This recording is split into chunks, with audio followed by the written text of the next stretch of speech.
Cuando murió la señorita Emilia Grierson, casi toda la ciudad asistió a su funeral.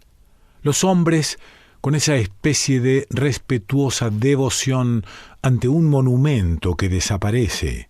Las mujeres, en su mayoría, animadas de un sentimiento de curiosidad por ver por dentro la casa en la que nadie había entrado en los últimos 10 años, salvo un viejo sirviente que hacía de cocinero y jardinero a la vez. Mientras vivía, la señorita Emilia había sido para la ciudad una tradición, un deber y un cuidado, una especie de heredada tradición que databa del día en que el coronel Sartoris, el mayor, autor del edicto que ordenaba que ninguna mujer negra podía salir a la calle sin delantal, la eximió de sus impuestos, dispensa que había comenzado cuando murió su padre y que más tarde fue otorgada a perpetuidad. Y no es que la señorita Emilia fuera capaz de aceptar una caridad, pero el coronel Sartoris inventó un cuento diciendo que el padre de la señorita Emilia había hecho un préstamo a la ciudad y que la ciudad se valía de este medio para pagar la deuda contraída. Solo un hombre de la generación y del modo de ser del coronel Sartoris hubiera sido capaz de inventar una excusa semejante, y solo una mujer, como la señorita Emilia, podría haber dado por buena esta historia. Cuando la siguiente generación, con ideas más modernas, maduró y llegó a ser directora de la ciudad, aquel arreglo tropezó con algunas dificultades. Al comenzar el año, el alcalde le ofreció enviarle un coche para que acudiera a la oficina con comodidad para hablar del tema de su contribución al municipio. Recibió en respuesta una nota comunicándole que no salía jamás de su casa. Así pues, el tema de la contribución fue archivado sin más comentarios. Convocaron entonces una junta de regidores y fue designada una delegación para que fuera a visitarla. Allá fueron, en efecto, y llamaron a la puerta, cuyo umbral nadie había traspasado desde que Emilia había dejado de dar lecciones de pintura china unos 8 o 10 años antes. Fueron recibidos por el viejo negro en un oscuro vestíbulo, del cual arrancaba una escalera que subía en dirección a unas sombras aún más densas. Olía allí a polvo y encierro, un olor pesado y húmedo. El vestíbulo estaba tapizado en cuero. Cuando el negro descorrió las cortinas, vieron que el cuero estaba agrietado. Sobre la chimenea había un retrato a lápiz del padre de la señorita Emilia con un deslucido marco dorado. Todos se pusieron en pie cuando la señorita Emilia entró. Una mujer pequeña, gruesa, vestida de negro, con una pesada cadena en torno al cuello que le descendía hasta la cintura y que se perdía en el cinturón. Parecía abotagada, como un cuerpo que hubiera estado sumergido largo tiempo en agua estancada. Su mirada pasaba de uno a otro de los visitantes que le explicaban el motivo de su visita. No los hizo sentar. Se detuvo en la puerta y escuchó tranquilamente hasta que el que hablaba terminó su exposición. Su voz fue seca y fría. Yo no pago contribuciones en Jefferson. El coronel Sartoris me eximió. Pueden ustedes dirigirse al ayuntamiento y allí les informarán a su satisfacción. De allí venimos, somos autoridades del ayuntamiento. ¿No ha recibido usted un comunicado del alguacil firmado por él? Sí, recibí un papel, contestó la señorita Emilia. Quizá él se considera alguacil. Yo no pago contribuciones en Jefferson. Pero en los libros No aparecen datos que indiquen una cosa semejante. Nosotros debemos... Vea al coronel Sartoris. Yo no pago contribuciones en Jefferson.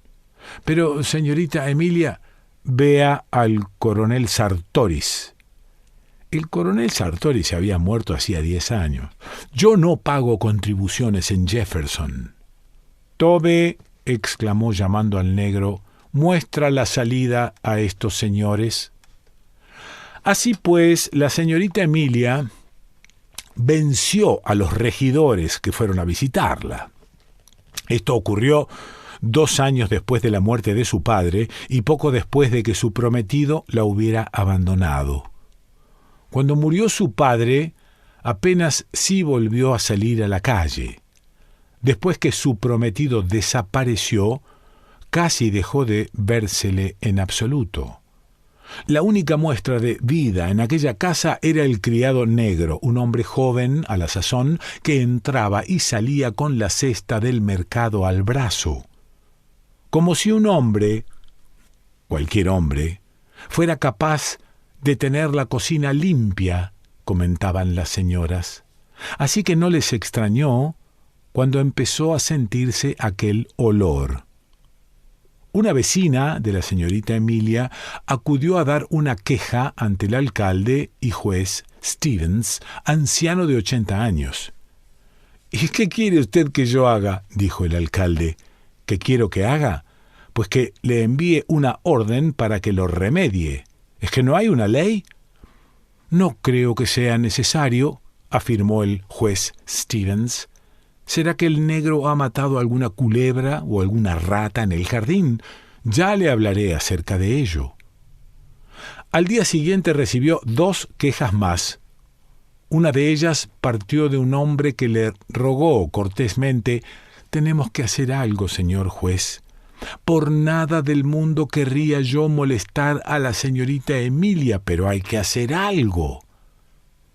Por la noche, el tribunal de los regidores, 3 hombres que peinaban canas y otro algo más joven, se encontró con un hombre de la joven generación al que hablaron del asunto.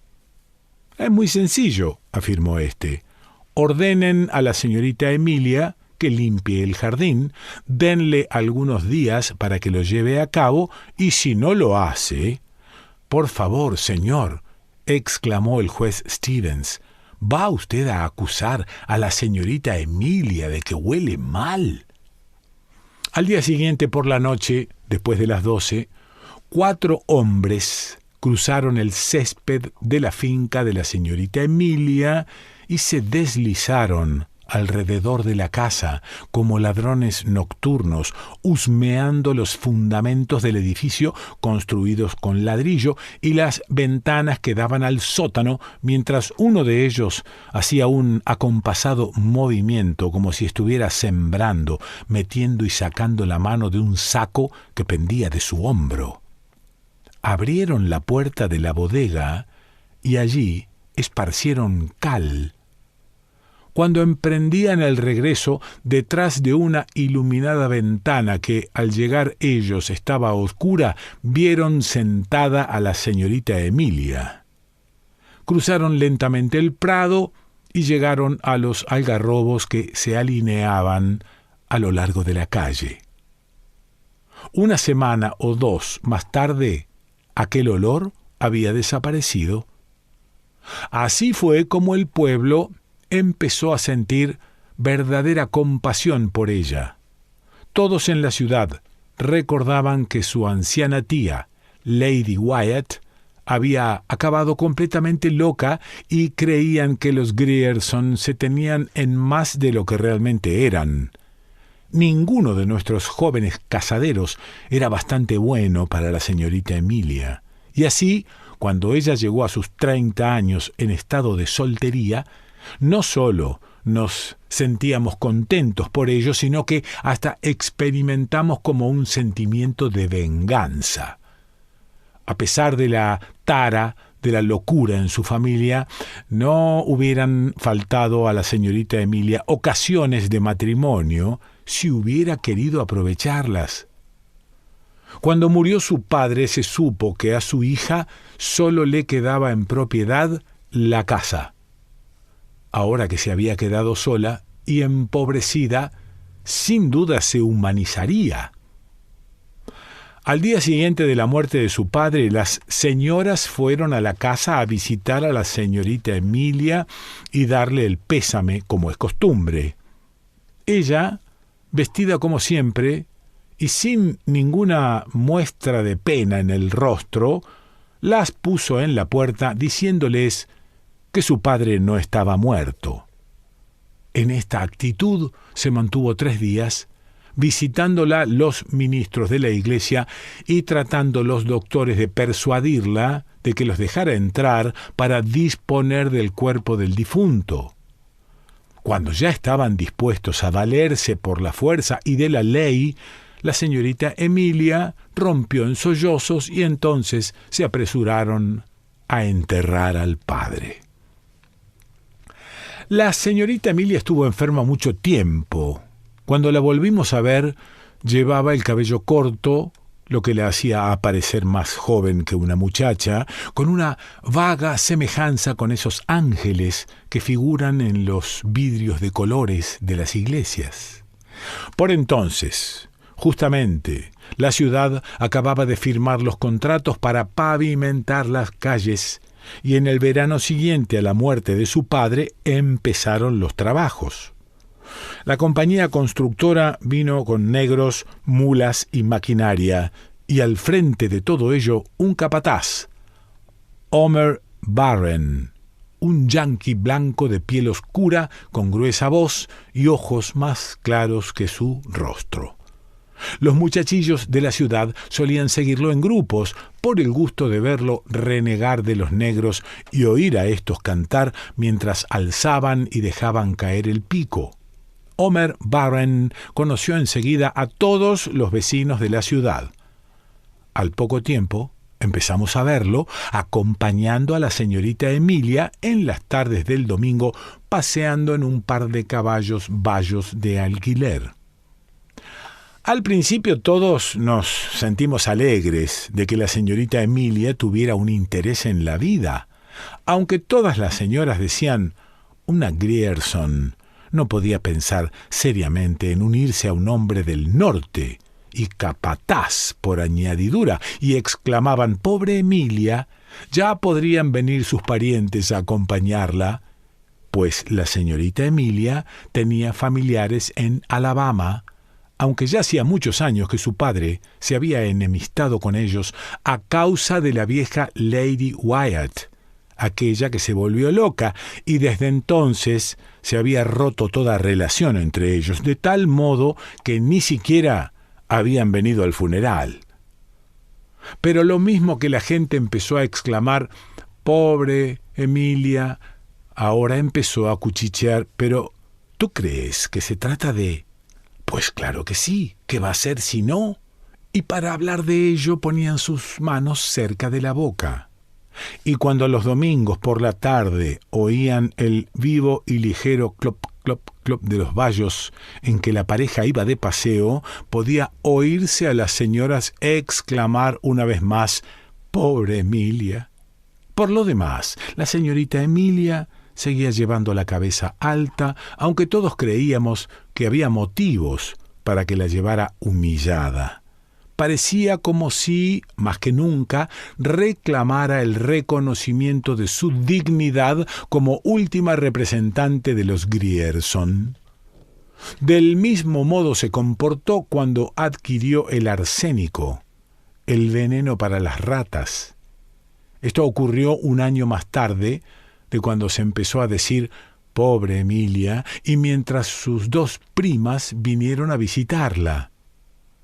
«Necesito un veneno», dijo al boticario. Tenía entonces algo más de los 30 y era aún una mujer esbelta, con ojos fríos y altaneros.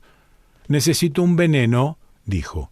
«¿Cuál quiere, señorita Emilia? ¿Es para las ratas?» «Yo le requiero el más fuerte que tenga», interrumpió. «No importa la clase». El boticario le enumeró varios. «Pueden matar hasta un elefante. «Pero ¿qué es lo que usted desea?» «Quiero arsénico». El boticario la miró de abajo arriba. Ella le sostuvo la mirada de arriba abajo, rígida, con la faz tensa. «Sí, claro», respondió el hombre, «si así lo desea, pero la ley ordena que hay que decir para qué se va a emplear». La señorita Emilia continuaba mirándolo, ahora con la cabeza levantada, fijando sus ojos en los ojos del boticario, hasta que éste desvió su mirada. Fue a buscar el arsénico y se lo empaquetó. El muchacho negro se hizo cargo del paquete. Cuando la señorita Emilia abrió el paquete en su casa, vio que en la caja, bajo una calavera y unos huesos, estaba escrito «Para las ratas». Al día siguiente todos nos preguntábamos ¿se irá a suicidar? Y pensábamos que era lo mejor que podía hacer. Cuando empezamos a verla con Homer Barren, pensamos ¿se casará con él? Más tarde dijimos quizá ella le convenga aún, pues Homer, que frecuentaba el trato de los hombres y se sabía que bebía bastante, había dicho en el Club Elks que él no era un hombre de los que se casan. Y repetimos una vez más, pobre Emilia, desde atrás de las ventanas, cuando aquella tarde de domingo los vimos pasar en calesa, la señorita Emilia con la cabeza erguida y Homer Barren con su sombrero de copa. Fue entonces cuando las señoras empezaron a decir que aquello constituía una desgracia para la ciudad y un mal ejemplo para la juventud. Las damas convencieron al ministro de los bautistas de que fuera a visitarla. Nunca se supo lo que ocurrió en aquella entrevista, pero en adelante el clérigo no quiso volver a oír nada acerca de una nueva visita. El domingo siguiente, la esposa del ministro escribió a los parientes que la señorita Emilia tenía en Alabama. De este modo, tuvo a sus parientes bajo su techo y todos nos pusimos a observar lo que pudiera ocurrir. Al principio no ocurrió nada y empezamos a creer que al fin iban a casarse. Supimos que la señorita Emilia había estado en casa del joyero y había encargado un juego de tocador para hombre en plata con las iniciales H.B. y nos dijimos, van a casarse. Y nos alegramos, porque las dos parientas que la señorita Emilia tenía en casa eran todavía más Grierson de lo que la señorita Emilia había sido. Cuando Homer Barren se fue, pues la pavimentación de las calles ya se había terminado hacía tiempo. Creímos que iba a arreglar sus asuntos, o que quizá trataba de facilitarle a ella el que pudiera verse libre de sus primas. En efecto, pasada una semana se fueron, y como esperábamos, 3 días después volvió Homer Barren. Un vecino vio al negro abrirle la puerta de la cocina en un oscuro atardecer, y esta fue la última vez que vimos a Homer Barren. También dejamos de ver a la señorita Emilia por algún tiempo. De vez en cuando podíamos verla en la ventana, como aquella noche en que algunos hombres esparcieron la cal. Cuando murió, a los 74 años, tenía aún el cabello de un intenso gris plomizo y tan vigoroso como el de un hombre joven. Todos estos años, la puerta principal permaneció cerrada, excepto por espacio de unos 6 o 7, cuando ella andaba por los 40, en los cuales dio lecciones de pintura china. Entretanto, se le había dispensado de pagar las contribuciones. Día tras día, año tras año, veíamos al negro ir y venir al mercado, cada vez más canoso y encorvado. Cada año, en el mes de diciembre, le enviábamos a la señorita Emilia el recibo de la contribución que nos era devuelto en el mismo sobre sin abrir, y de este modo la señorita Emilia pasó de una a otra generación respetada, inasequible, impenetrable, tranquila y perversa. Y así murió. Cayó enferma en aquella casa envuelta en polvo y sombras, teniendo para cuidar de ella solamente a aquel negro torpón. Murió en una habitación del piso bajo, en una sólida cama de nogal con cortinas, con la cabeza apoyada en una almohada amarilla, empalidecida por el paso del tiempo y la falta de sol. El negro recibió en la puerta principal a las primeras señoras que llegaron a la casa, las dejó entrar y desapareció. Atravesó la casa, salió por la puerta trasera y no se lo volvió a ver más. Las dos primas de la señorita Emilia llegaron inmediatamente, dispusieron el funeral para el día siguiente y allá fue la ciudad entera a contemplar a la señorita Emilia yaciendo bajo montones de flores y con el retrato a lápiz de su padre colocado sobre el ataúd, acompañada por las dos damas sibilantes y macabras. En el balcón estaban los hombres, y algunos de ellos, los más viejos, vestidos con su cepillado uniforme de confederados. Sabíamos ya todos que en el piso superior había una habitación que nadie había visto en los últimos 40 años y cuya puerta tenía que ser forzada. No obstante, esperaron para abrirla a que la señorita Emilia descansara en su tumba. Al echar abajo la puerta, la habitación se llenó de una gran cantidad de polvo. En esta habitación, preparada y adornada como para una boda, por doquiera parecía sentirse como una tenue y acre atmósfera de tumba. Sobre las cortinas, sobre las pantallas, sobre la araña de cristal, sobre los objetos de tocador para hombre. Entre estos objetos aparecía un cuello y una corbata abandonados sobre el tocador. Resplandecían con una pálida blancura en medio del polvo. En una silla estaba un traje de hombre cuidadosamente doblado. Al pie de la silla, los calcetines y los zapatos. El hombre yacía en la cama. El cuerpo había quedado en la actitud de abrazar. Lo que quedaba de él, pudriéndose bajo lo que había sido camisa de dormir, se había convertido en algo inseparable de la cama en que yacía. Sobre él y sobre la almohada que estaba a su lado se extendía la misma capa de polvo. Entonces nos dimos cuenta de que aquella segunda almohada ofrecía la depresión dejada por otra cabeza. Uno de los que allí estábamos levantó algo que había sobre ella e inclinándonos hacia adelante, mientras se metía en nuestras narices aquel débil e invisible polvo seco y acre, vimos una larga hebra de cabello gris.